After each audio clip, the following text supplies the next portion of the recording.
Um, Hello. This is me, Christopher, and Diego, and we're gonna be doing something Yes. different today, and we're gonna be doing commentary. Yeah, we're gonna do commentary. Okay, thank It's our you. first time too. Wait, Bef- wait, wait.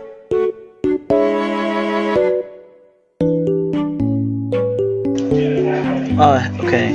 So our first story here from Reddit is from You Brave Dragonfly. The time my mom and I caused an outbreak at my school. When I was 12, my aunt took me on a trip to Disneyland for my birthday. There was a virus from Mexico that made its way to LA and I caught it. I started showing symptoms on Sunday and I had a low grade fever. I was exhausted and I didn't have an appetite. My mom said I could have a cold. I was fine. On Monday, I told my mom that I still didn't feel good and she still wanted me to go to school anyways.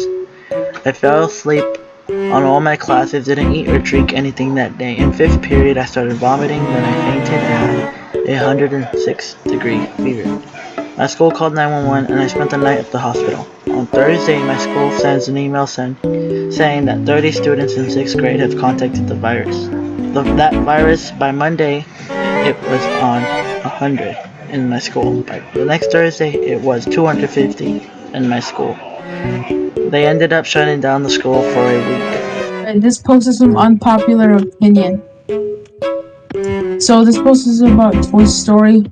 Sid was just a kid playing with toys and didn't know how to be a and Andy's a real creep.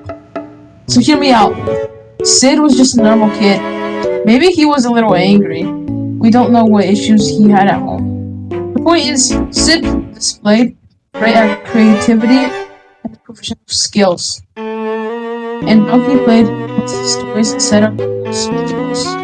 Sid wasn't a sadist. He had no way of knowing what his toys were sentient beings. They never revealed themselves to him. Andy, on the other hand, is a creepy kid who kept his toys all perfect and clean until that mother pucker was clearly in college. Like, bruh, why you still care about all these damn dolls? Of you about to head to college? I donated my toys to poor kids when I was 12. This guy is holding on like some weirdo. Let me have it. I'm sure someone is offended. Honestly, I think that guy had a pretty good point because, like, what's his name again? I forgot his name. His name is Sid. And wait, is it Sid or Andy? Which one? I don't know. Oh no, The, it's Andy. Yes, Andy. Andy. Uh, he has a point about Andy because he's like going to college and he's just holding on to from dolls still. Yeah. Like he has to grow up.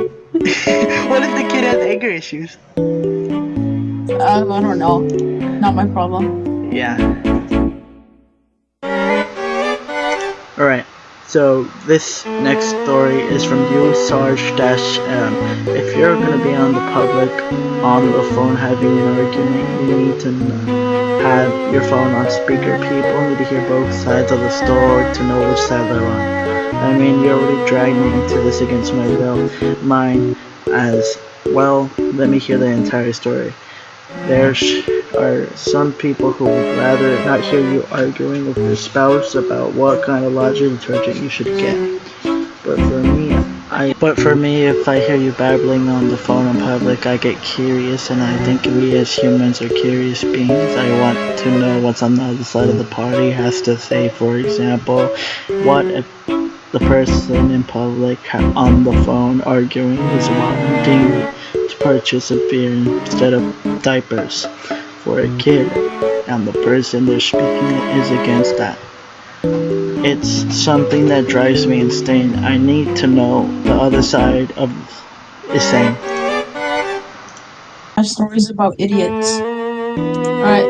The title is We Had a Communal House for Toy. Context. I once lived in a house with 6 older friends. Cheap rent, good roommates. We had parties every weekend with 50 plus people. Life was good. A buddy of ours was very homophobic. His parents said that they would disown him if he was gay. One of the guys in the house who knew him the best bought a pink suction cup, glow in the dark, fun toy. The idea was to stick it in front of his truck. He would either have to touch it to get it off or leave it, at which point we would laugh at him. We thought it was funny, but it never happened again because he moved a couple days after it was bought. So ultimately we just had it around the house and would F with each other. Fall asleep on the couch. You get a pig taken and a fun toy in your mouth. We sanitize it regularly. We stuck it to a wall and hung Christmas decorations on it. We hid it in cupboards. Placed it just right so that if you open the cupboard, it would fall out at you. We all got pretty good at throwing it at the and getting it to stick. Some kids had Elf on the Shelf. We had Pink, Dink, and the Stink. We had rotating roommates as some people started moving out and started their lives after college. Until I was the last to leave. I left in the shower the last day I moved out with a note. This is Pink Dink. He may be small, but he can bring so much joy to the world if you just use him properly. I'm an idiot.